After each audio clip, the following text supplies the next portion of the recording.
एक चीज और कैप्टन साहब खबर आ रही है, वो ये कि ईरान में जब भी कोई बड़ा हमला किया जाता है तो वहां पोस्टर लगाए जाते हैं। एक तो वहां पे जो कहते हैं कि लाल परचम, सुर्ख परचम उसको कहते हैं, एक तो वो लगाया जाता है वहां पे 8वें इमाम का जो रोजा है मशहद में। और दूसरा जो है ये पोस्टर लगाए गए और खास तौर से वहां पे परमाणु विस्फोट के इस तरह के पोस्टर लगाए गए हैं।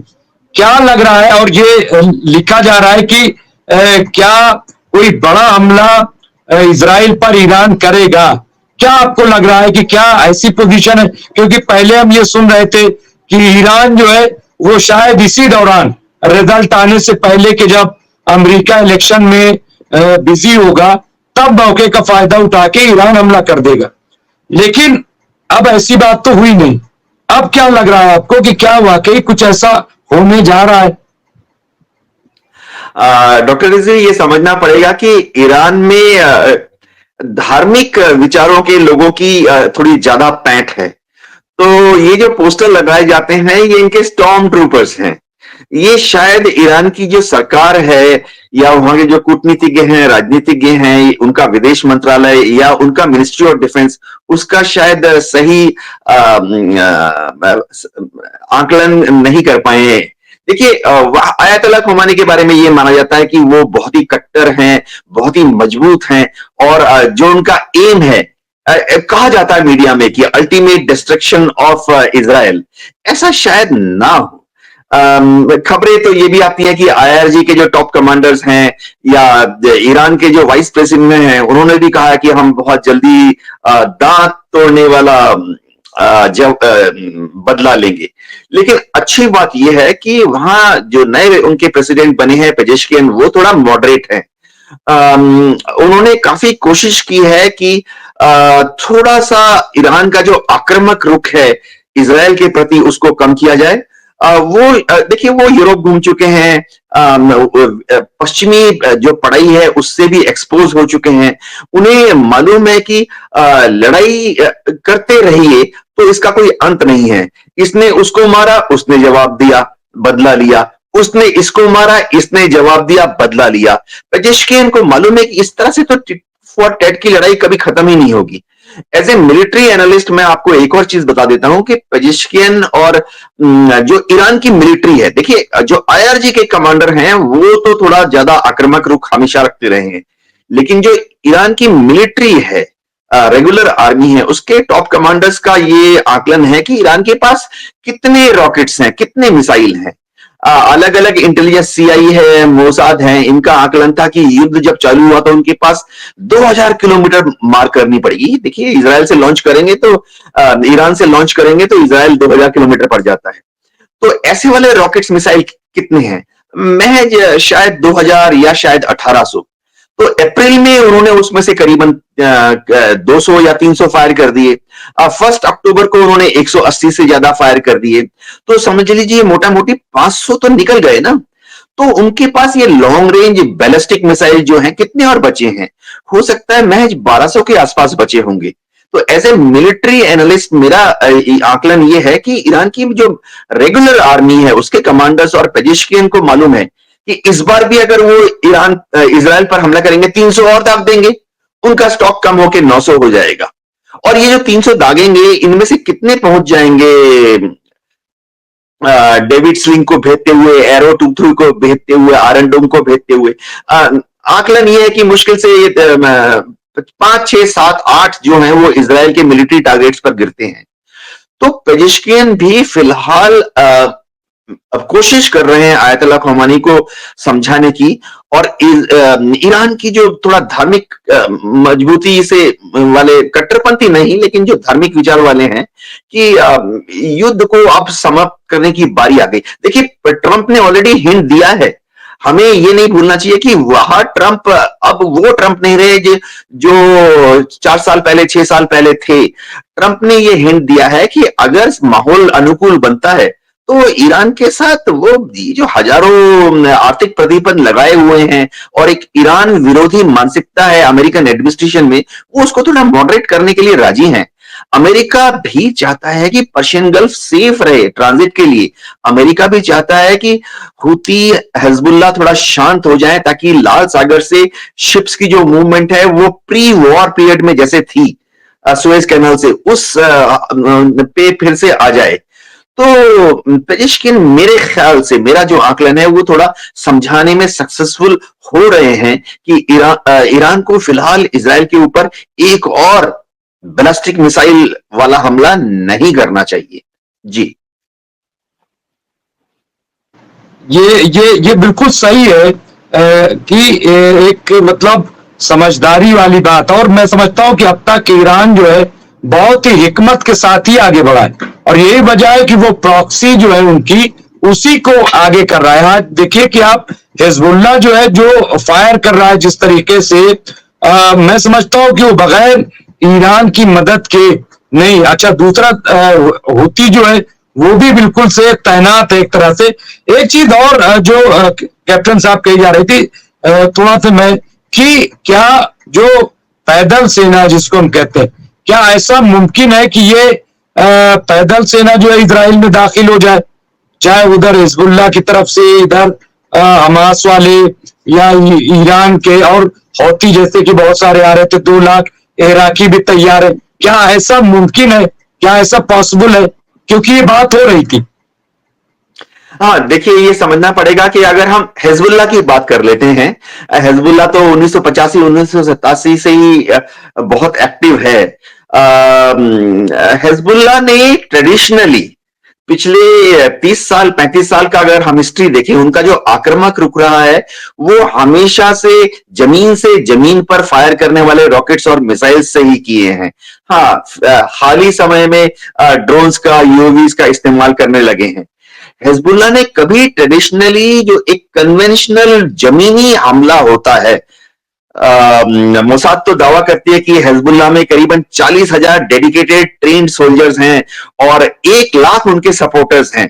शिया जितने यूथ हैं, अगर आप लेबनान जाएंगे, आप जा भी चुके होंगे, दक्षिणी लेबनान में बेका वैली में सब जगह जो शिया कम्युनिटी है उसमें 14 साल का बच्चा, 16 साल का बच्चा, उसके लिए गर्व और फख्र की बात होती है कि वो हिजबुल्लाह के साथ काम करता है, सपोर्ट करता है। लेकिन हिजबुल्लाह ने कभी जमीनी हमला नहीं किया, आज तक नहीं किया। जो हम नॉर्मल कन्वेंशनल इन्फेंट्री अटैक की बात करती हैं कि 1 बटालियन 1000 जवान आगे चले गए, 3 बटालियन, एक ब्रिगेड कमांडर साहब के नीचे हमला कर। हिजबुल्लाह के पास अगर 30,000 सोल्जर हैं तो उनके पास तो 3-3 डिवीजन हो गई, एक फुल फ्लेज कोर के बराबर इन्फेंट्री ट्रूपर्स हैं। लेकिन हिजबुल्लाह ने कभी जमीनी हमला नहीं किया, आज भी नहीं करेगा, क्योंकि उनको मालूम है कि जमीनी हमला करेंगे तो इतना ज्यादा जो इन्फेंट्री को जो अम्युनिशन चाहिए होता है, चाहे वो 7.62 कैलिबर का गोलियां हो, 5.56 कैलिबर की गोलियां हो, हथगोले हो, आरपीजी हो, ये हिजबुल्लाह के पास खत्म हो जाएंगे 10 दिन के अंदर। और इजराइल की जो एयरफोर्स है, आईडीएफ की जो कमांडोज हैं, उनको हिजबुल्लाह के ट्रूपर्स को, अगर वो इजराइल के अंदर घुस गए, गोलान को क्रॉस करके, ब्लू लाइन को क्रॉस करके, लिटानी रिवर को क्रॉस करके दक्षिण में आ जाएं, तो इजराइल को घेर कर काफी कैजुअलिटी देगा। बाकी क्या ईरान वहां तक पहुंच सकता है? काफी मुश्किल है। देखिए, ईरान की नेवी जो है ना के बराबर है, वो वहां से चल पड़े सुएज, स्टेट ऑफ हार्मोज, लाल सागर से होते हुए इजराइल तक नहीं पहुंचेगी, रास्ते में डुबा दिए जाएंगे, अमेरिका ही डुबा देगा। ब्रिटेन की नेवी के शिप्स वहां पर हैं। ईरान की जो एयरफोर्स है बहुत पुरानी छोटी सी एयरफोर्स है, उनके पास अमेरिका द्वारा ये F4 फैंटम है, जो कि जब मोहम्मद रजा पहलवी के जमाने की बात है तब दिए थे। वह बहुत पक्के दोस्त थे अमेरिका के, वो पुराने हो चुके हैं, ओल्ड मॉडल हैं। ईरान की एयरफोर्स में कुछ 1-2 स्क्वाड्रन मिग 29 है, लेकिन ये मिग 29 के शुरुआती वर्जन्स हैं और वो किसी तरह से टिक नहीं पाएंगे एरियल कॉम्बैट में। क्या ईरान जमीनी हमला कर पाएगा? जमीनी हमला करना मुश्किल है, क्योंकि ईरान की फौज बहुत मिलिट्री काफी प्रोफेशनल है, बढ़िया इन्फेंट्री है, आर्मर, आर्टिलरी उनके पास काफी तादाद में है। लेकिन वहां से निकलकर इराक में घुसना असंभव है। इराक में हमें भूलना नहीं चाहिए कि बगदाद में तो अमेरिका की समर्थन वाली सरकार है, और इराक में हमें समझना पड़ेगा कि उत्तरी इराक में कुछ ऐसी जगह है, कुर्दिस्तान के पास, तुर्की के पास वाला एरिया, जहां पे थोड़े बहुत इस्लामिक ग्रुप जो हैं वो रेजिस्टेंस में लड़ रहे हैं, लेकिन वो लड़ रहे हैं बगदाद में जो सरकार है उसके विरुद्ध। उनका मेन एनिमी इजराइल तो अब हो गया है। तो अगर ईरान की आर्मी समझिए थ्योरेटिकली चल पड़ती, कूच करती है, इराक में ही यूएस एयरफोर्स उनको धर लेगी जमीन पर। उसके बाद रहा सीरिया। देखिए सीरिया तो पिछले 10 साल में गृह युद्ध में फंसा हुआ है। बशर अल असद किसी तरह से अपनी जमीन को पकड़े हुए हैं। मेरे ख्याल से दमिश्क के बाहर उनकी कोई सुनता भी नहीं है। जो अमेरिकन सपोर्टेड फोर्सेस हैं वो सीरिया में डोमिनेंट नहीं है तो कम से कम खलबली पैदा कर रही हैं। तो इराक की आर्मी अगर, चलिए ईरान की आर्मी अगर इराक से होते होते सीरिया तक पहुंच जाए तो बशर अल असद उनको कोई मिलिट्री सपोर्ट नहीं दे पाएंगे, कोई पॉलिटिकल सपोर्ट भी नहीं दे पाएंगे। होगा यही कि यूएस एयरफोर्स और रॉयल एयरफोर्स जो कि क्रीट में डिप्लॉयड है वो भूमध्य सागर से ऑपरेट करेंगे, इजराइल भी ऑपरेट करेंगे, और ईरान की जो आर्मी थ्योरेटिकली अगर पहुंच भी जाती है सीरिया में, और सीरिया में ही उनको जमीन पर नष्ट कर देंगे। असंभव है। 1600 किलोमीटर तक समझिए उनके टैंक जा रहे हैं। तो मैं फौज में था, एक टैंक जब आगे जाता है तो हजारों लीटर पेट्रोल, डीजल, टैंक के स्पेयर पार्ट्स, राशन लेके जाना पड़ता है। समझिए ईरान एक हमला करता है तो जाहिर बात है 10,000 यानी एक डिवीजन लॉन्च करेगा, 30,000 यानी एक कोर लॉन्च करेगा। इनको 800 किलोमीटर, 1200 किलोमीटर, 1600 किलोमीटर सीरिया तक जाते जाते इतना राशन पानी कहां से ईरान देगा? संभव नहीं है। लॉजिस्टिक सप्लाई चेन इम्पॉसिबल है। जी बिल्कुल, ये बनना चाहिए। बस हम आखिरी पड़ाव में, कैप्टन साहब, क्या नेतन्याहू को ये पता था कि 13 महीने तक या उससे ज्यादा दिनों तक ये जंग चलेगी? या दूसरी चीज अगर मैं कहूं कि जिस तरह से, क्या ये वाकई जंग है या कोई मिशन है जो नेतन्याहू लेके चल रहे हैं?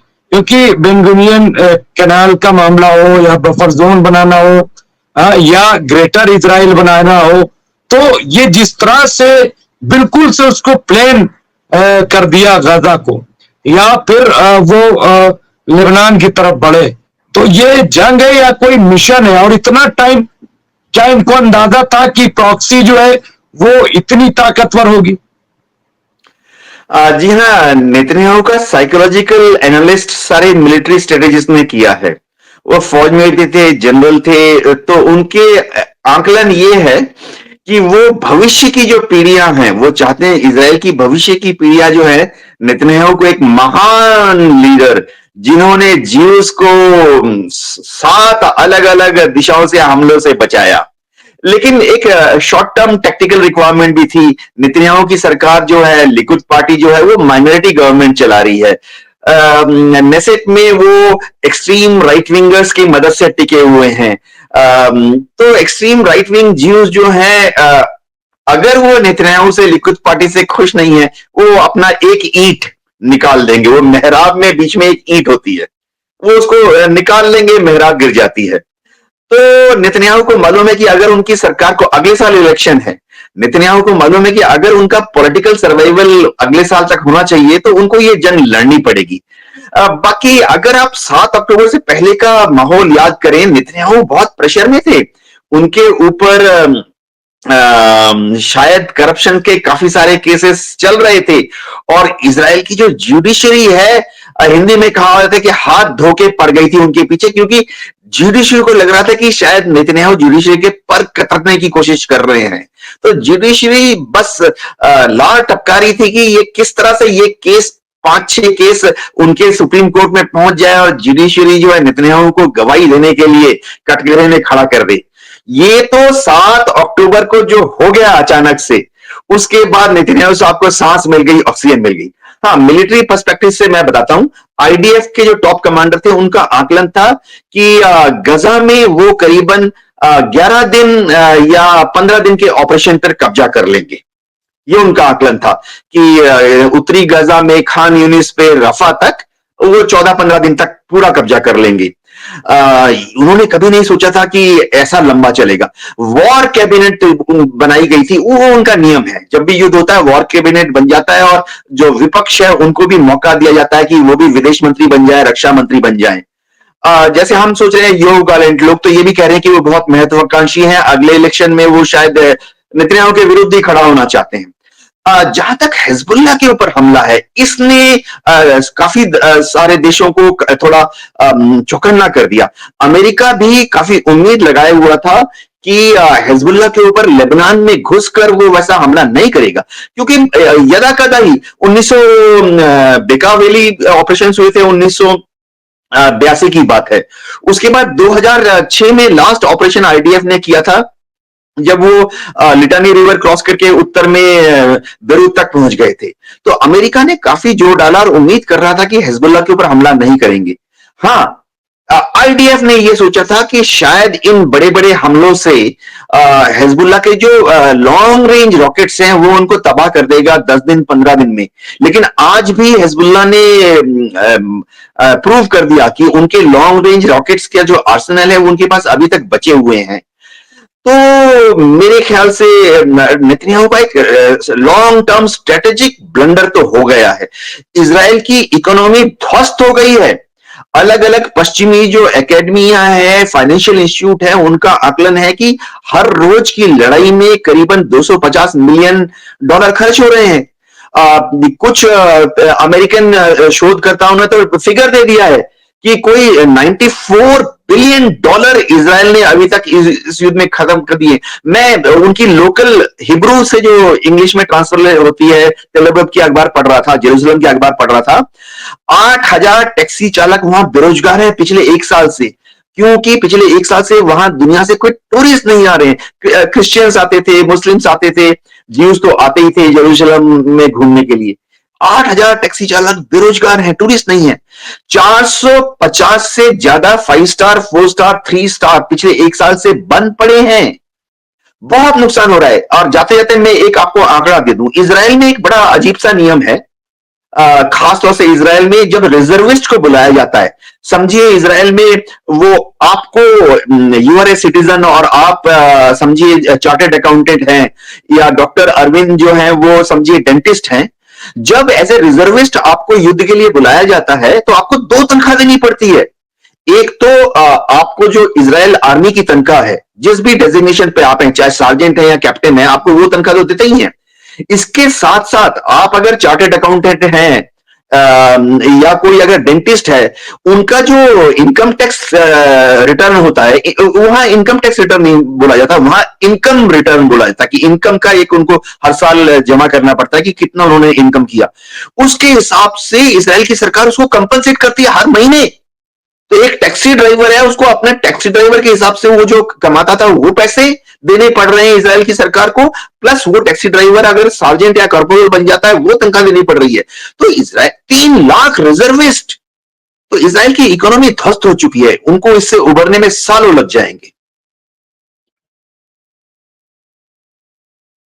मुमताज साहब अनम्यूट कीजिए। जी जी जी जी, इसी पे कैप्टन साहब आप भी थोड़ा से बतौर, उसके बाद एंड करते हैं जी।